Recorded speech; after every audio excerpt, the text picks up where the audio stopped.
Era un carballo grande, moi grande, moi famoso. Era un carballo bo. Eu non sei por de fora que nombre lle daban. O carballo do Pícholi non había outro. O Pícholi ao lado mesmo do carballo, para collele auga nos caldeiros. E eu acórdome máis del desde cortado que de pé. Estaba así deitado, e os rapaces que eran moito máis grandes que a min chegaba ya á altura da cabeza. Eu que sei, tería centos de anos. É que non se arrancaba a cachopa, era unha cachopa moi grande, meu Dios, tiña cando chegarían as raíces.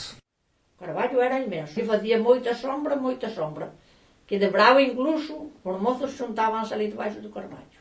Estaba ao pé onde facíamos a robada. O carballo foi cortado onde se fixeran as pistas de concentración para abrir o camiño. Ollía o carballo. Entonces, si ou si, había que cortalo. Que non expropiar? Cortar non é fora que daquela que expropiar. De parcelar e facía que daba a gana, ainda fai agora. O carballo era riqueza.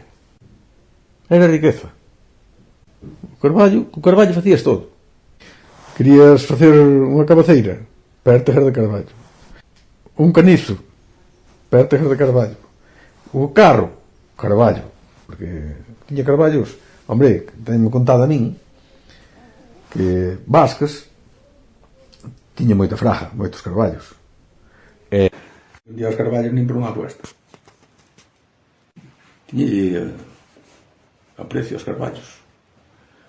E o mellor vacilaban, os carballos aí, dicía cala a boca ti, bobo, me cago en tu madre.